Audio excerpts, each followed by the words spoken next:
And our next speaker is going to talk a little bit about e-commerce, luxury, and everything in between. Ladies and gentlemen, please welcome the CEO of Mytheresa, Michael Kliger.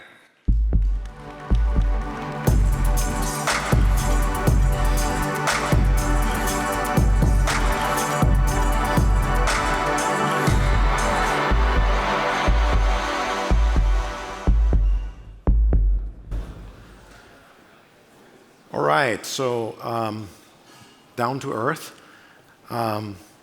This will be a challenging presentation because what I will talk about is bringing together luxury, digital, and high-touch service. And this is actually hard to mix because there are different worlds, different people. And what we found at Mytheresa, there's one way to bring it all together, and that is the customer. And therefore, what we try constantly at Mytheresa is really use what we have, particularly also in technology, to make it better for the customer. And therefore, whatever we do, the customer decides whether they like it or not. But to give you a first glimpse about our company, I brought a little introduction video.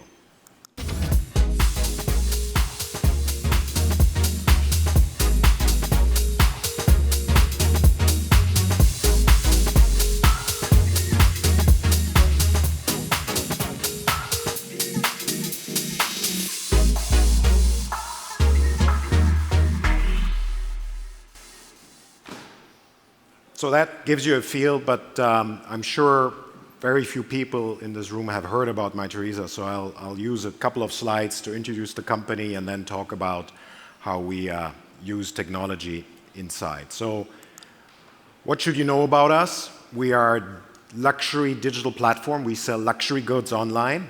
That's a sector that has actually come late to digital, to online. We sell women's wear, kids' wear, and menswear, so only soft luxury, no hard luxury, meaning jewelry or watches.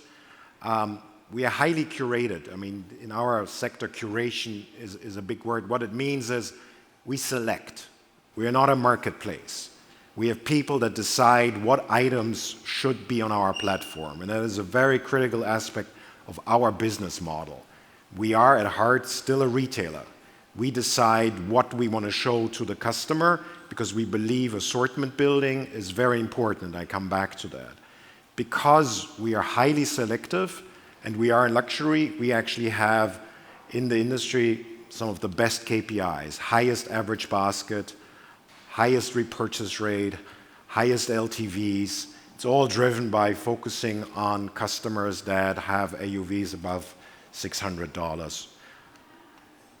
We are very focused on full price. That's another very important part in luxury. If you start the discount route, you lose. And it's a prisoner's dilemma. Of course, someone starts, what do you do? But we have been able to focus a lot on full price and therefore also have enjoyed very strong relationships with the brands that provide us with the goods. On the right-hand side, what this meant is we have constantly grown. We have always been profitable, which is quite a unique feature in digital luxury. We have stable margins, product margins, again, something quite unique in the industry. And we actually CapEx light. So all of that combined, you can see in this picture. This is the revenue of the last couple of years. We just finished last fiscal year in June, reaching 612 million euro revenues at 9% EBITDA. So 9% EBITDA and that growth rate is a unique combination in the industry. And what you also see is we did it consistently. Consistency is super important because as you go through this growth, you need to constantly scale. And yes, we are digital, but we're also physical. We ship. So you have to build warehouse, you have to build infrastructure. And the more consistently you do it, the more you can actually plan and orchestrate that. We are listed at the New York Stock Exchange. We got listed in January. It was definitely good timing in terms of the market, but super successful listing. In terms of EBITDA multiple, most successful consumer retail listing in the last decade at the New York Stock Exchange. And that is a tricky one because the EBITDA multiple for some of the other e-commerce companies wasn't existent because they didn't have an EBITDA, but still, most successful EBITDA multiple e-commerce on the New York Stock Exchange since January. So what is it that we offer? And we always think in terms of what do we offer our customers and what do we offer our brand partners, because we need both. We need both, and actually I will show later, it's really a feeding system. If you have one, it makes it easier to have the other and the other way around. So for our customers, we offer curation. Curation is critical because it means convenience and efficiency. We serve customers that shop a lot. So they don't come to our website and say, oh, I want this one product. I want the McQueen sneaker. That can be well served by a marketplace or .com. They are driven by occasion. I need a new jacket. I have some brands I like, but that's it. So curation, not showing them 5,000 jackets, but showing them hopefully 500 jackets, which are the right ones, is super important. Efficiency and curation. We do a lot of capsules and exclusives. Even though we are a retailer, we actually have product that you can only find on Mytheresa, from Gucci, from Dolce & Gabbana, from Saint Laurent. We just launched yesterday in a capsule from Saint Laurent, for example. Of course, high-touch service is super important for this customer. So we have personal shoppers. We have individuals that help customers in whatever form they want, in styling, in concierge-type services. And we offer money can buy services to our top-notch customers. So we organize events, we have invitation to fashion shows. So that's the offer. That's what we propose to our customers. And on the brand side, the main, what we offer is exactly this customer base. This is a customer base that is looking for multi-brand offers. So it's hard for a mono-brand to reach them. And we work with brands and bring them visibility on our website to those customers. We also support that with content production. We are heavily into content. We show you later, we produce movies, we produce video games, we produce AR experiences, all in-house, because a lot of the brands in luxury are not that digital yet. So helping them on content that really works digital is very important. We are totally committed to full price. That's a core offer to our brand partners. And we, of course, have data insights. We know someone that bought Saint Laurent, what other brands did this customer buy over the last 12 months? What is the share for a bag, for a brand in bags? What is the share on customers? How much of the bag money does a brand have? So we actually share data like that on an aggregated, anonymous basis. So these are our value propositions, and it's super important to constantly remind you why are we doing things, because in any aspect of our business there's always ideas, oh, we could do this, technology allows us this would be a great service. I heard Steve Jobs once say, most important part of a manager is to say no, and that is unfortunately true. And the no is not driven by ego or gut feel, it's would it be good for our customer? And if it is, we say yes. If it doesn't matter for the customer, don't do it. Just don't do it. So a little bit about the industry. I said luxury is late. In 2019, only 12% of global luxury was sold online. This is only soft luxury, so clothing, ready-to-wear, and shoes. It is predicted, and that prediction is now almost outdated, that 30% of luxury will go online by 25. I say outdated because the pandemic has really accelerated the adoption of online. So many department stores, boutiques were closed around the world. So we are probably now at around 20% already in terms of online. And so this is not technology. This is consumers. Consumers like also to buy $5,000 bags online. So this is a consumer shift. Technology has allowed this for many, many years. I mean, online, that's a 20-year-old business. So It's the consumer, and therefore you always have to remind us, what does the consumer want? What does he or she wants when they buy? We are unique even in the luxury platform business. We have less than 250 brands on our platform. Most of our competitors have 1,000 brands, 3,500 brands. It comes back to this approach to curation. If we pick a brand and say, this is a great brand, we should have that on our website, and we don't say, oh, let's have everybody.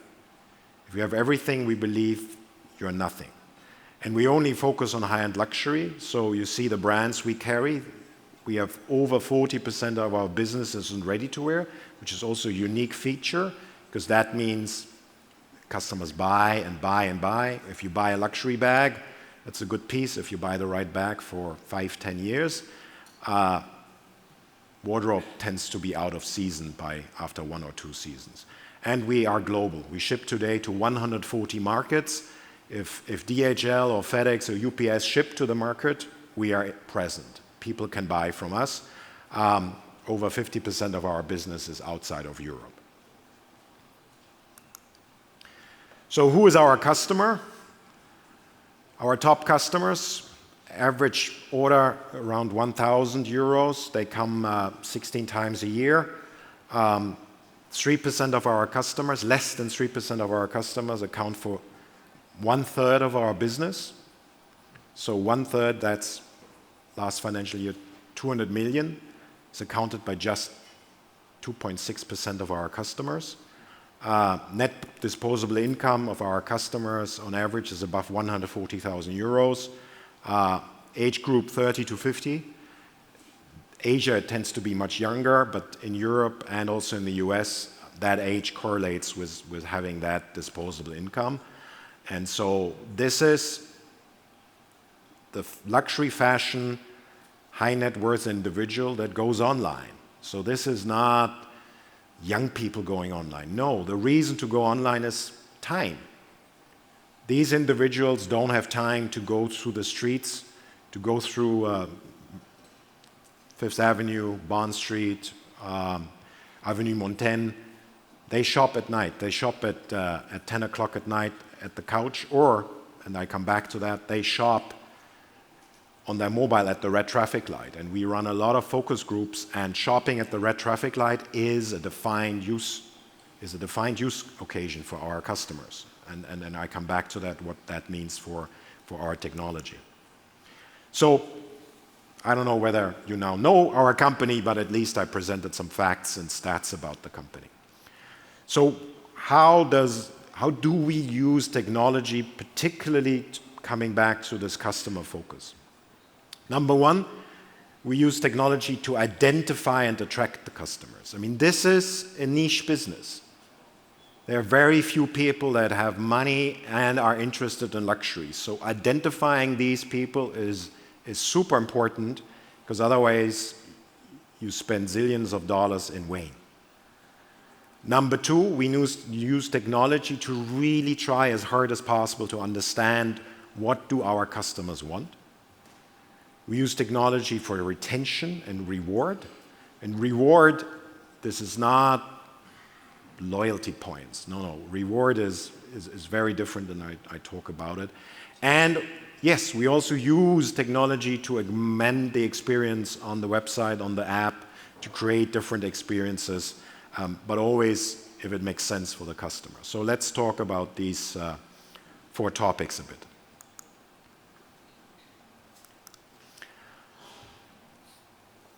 Identification and attraction of customers. Of course, a lot of it is performance marketing. I mean, in any e-commerce business, performance marketing is a big line in the P&L. And this picture is very unique in the industry.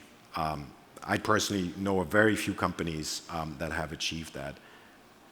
We have massively increased the amount of customers, new customers coming to our platform, while reducing over the last 5 years the customer acquisition cost. We have consistently drove down the customer acquisition cost, despite our friends from Google being able to constantly make sure that AdWords get more expensive and more expensive.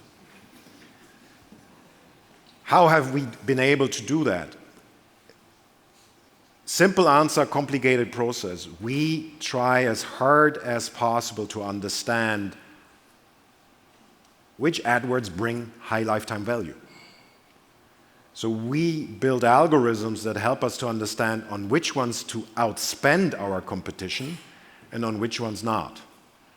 And as always, you only need 20% to outspend, on the other 80% you don't. So we have algorithms that, because the power of regression is now endless, you just throw in everything, you can find any data point, and they try to figure out for you, okay, these are indicators of future customer lifetime value. So we bid on predictive future customer lifetime value. And we get the probabilities, or our algorithms get the probabilities better and better. And so I always say, I mean, yes, you can make your customers more profitable over time, no question about it.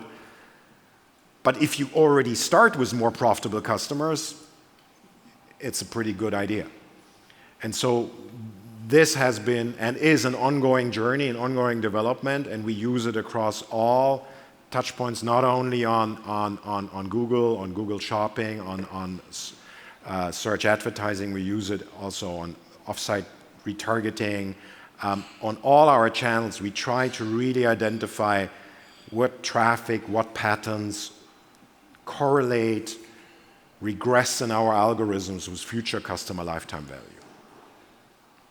And it is really connected into our bidding platforms that we have completely rebuilt since 2017. In addition, once we have a customer, we also have algorithms that constantly, based on the behavior of that customer, and that is browsing behavior, purchasing behavior, what type reaction to online messaging, to newsletter, whatever data point we can find, to again get a probability of that customer that we now have. What is the probability that that customer will end up being a top customer? And the chart shows you, we know that a lot of them will never get there. That's just the game in luxury. It's a very small audience that drives your majority of your business. So the smarter you are to really understand who are those that may in the future spend a lot with you, the better. And so we have algorithms that constantly calculate that. Every new data point on the customer that feeds into this, so this customer segment flag, as we call it, the CSF, is constantly recalculated. And so any customer, even any newsletter lead, has a CSF which indicates the probability of becoming a high lifetime customer.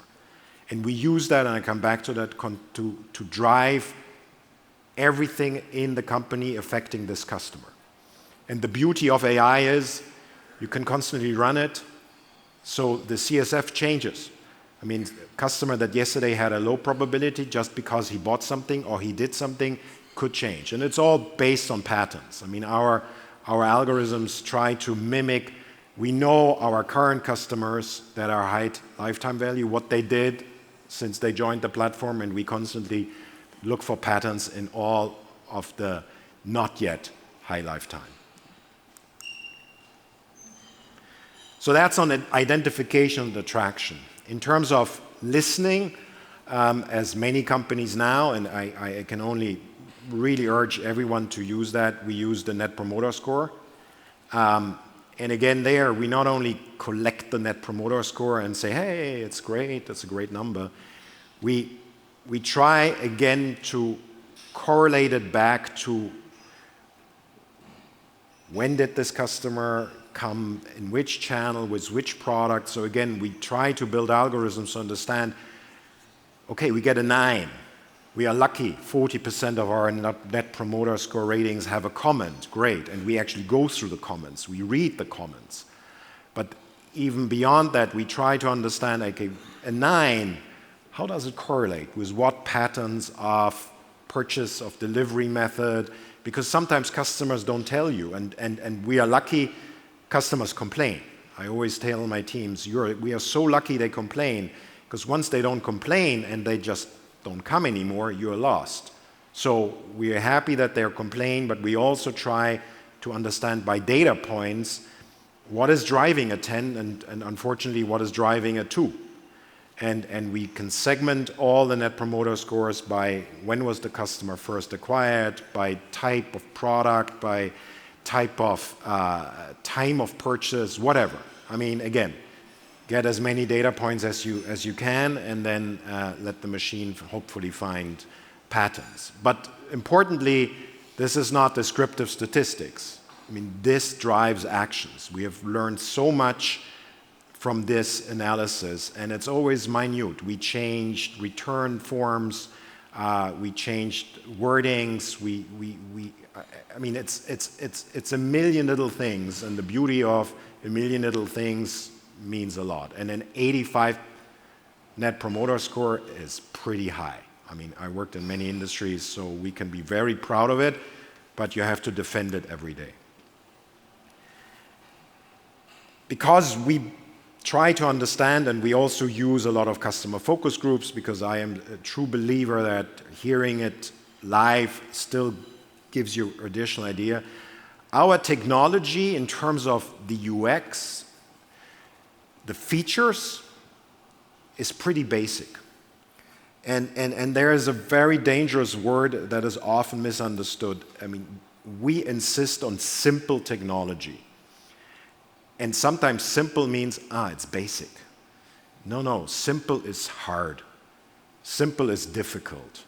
To make something simple takes a lot of work. Complicated, anyone can do. Anyone can do a complicated tool. But a simple tool, you really have to think hard. And we want to have a simple and efficient platform because our customers don't have time. They like our offer because it allows them to shop at one red traffic light. So they don't want to be confused by too many features. It's really down to allow me to find and shop the product as quickly as possible. And so this may sometimes confuse, but shouldn't it be more inspirational? Shouldn't it be more exciting? Yes, unless it makes it the journey longer. So simple and efficient, still inspirational, exciting, but the most exciting part in our website is the product itself. So make the product speak. That's inspiration. Don't speak about the color of the season, show the product. And of course, individual and personalize it as much as possible. And we use all the data points, and we not only have the CSF of high propensity to become a future high lifetime customer. We have many CSF and also CDFs, customer data flags, that allow us to personalize, individualize the experience. But what is very important, in fashion, everything happens now and here. So traditional segment analysis, this customer bought the following products the last 4 years, it's useless. If I know this customer bought Bottega 4 years ago, it doesn't matter because Bottega 4 years ago has nothing to do with what Bottega is today. Because the designer has changed, the fashion has changed, so it's much more important that people that bought Bottega the last 2 weeks have also bought this. This is far more important because it's here and now than understanding segmentation, basket analysis, great for grocery, not good for fashion. Because our customers are so time compressed and our professionals, over 80% have a job, run a company, own a company, we focus as much as possible on mobile devices. So our average basket on mobile devices is almost as high as on desktop. We have a 55% opt-in rate on our Apple, on our iOS app, which is pretty high, speaks to our content. And we have predominantly a mobile share.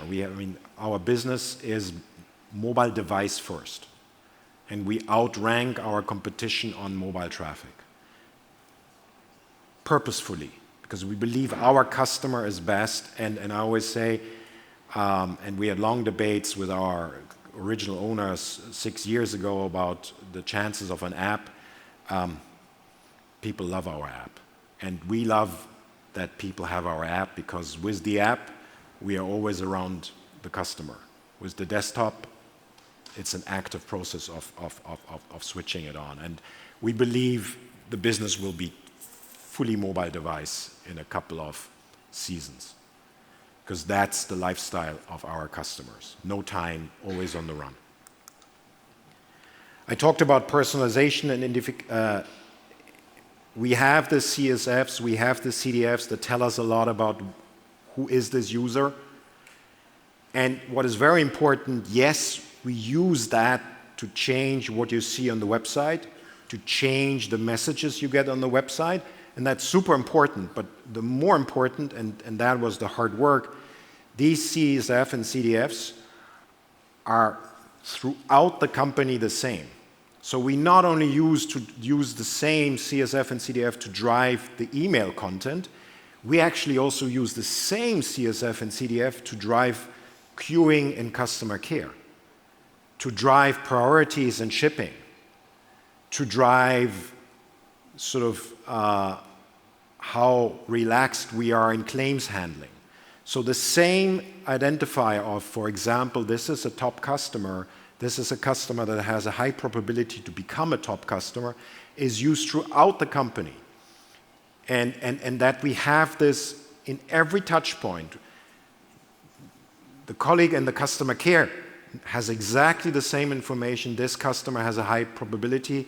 Then our teams in CRM or email or on-site or for push notification or for our performance marketing. And that was, I believe, a major step forward, because a top customer is treated well everywhere, and it does not only rely on the marketing, on the on-site. It's also important how customer care, how payment, how the warehouse, how that touch point, because it's as important a touch point as on the mobile. Content. So we have this great customer base. Brands therefore want to work with us. They offer exclusive capsules. With exclusive and capsules, we can create great content, and that great content, of course, excites more customers to come to us. And we have an in-house team.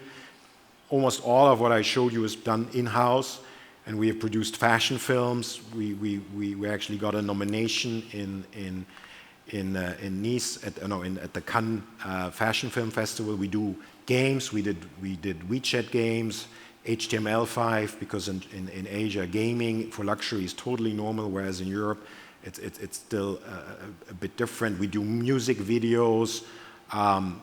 We have done podcasts. So anything goes, any content, as long as it's easy to consume.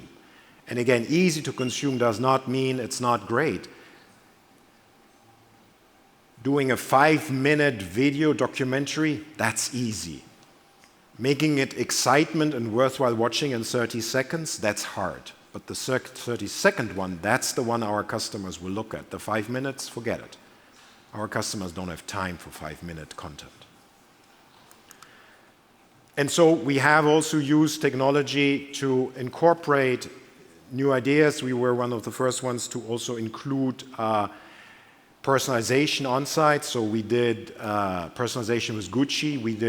You could monogram a Gucci sneaker before even it was available on Gucci. This is an example of a Chloe bag where you can put up your monogram. On the right-hand side, you see an AR experience that we did with Christian Louboutin. Again, nothing there which is unheard of in terms of technology, but using it for luxury customer is innovative. And before you get such an AR experience approved by Christian Louboutin in terms of the quality of the pictures, it's quite a journey. So yes, we do use technology also for what I would call features, but very selectively, because we don't want to be distracted from the one mission, make it as inspirational, but also as easy to shop on MyTheresa. In terms of technology, when I arrived, the technology was not in our hands. It was serviced, outsourced. Last slide. Oh, perfect. Go ahead. Pressure. We brought it all in-house. Today we build up our tech hub in Barcelona. And again, I mean, having the teams in-house is such a massive advantage because only when you work in Mytheresa you get a sense of this customer. Otherwise, you spend half of your time explaining to your service provider, no, our customer is different. So I stop here, right? Perfect. Yes, you stop here. Thank you. I want to get to ordering. I want to get to ordering. So thank you. Thank you very much.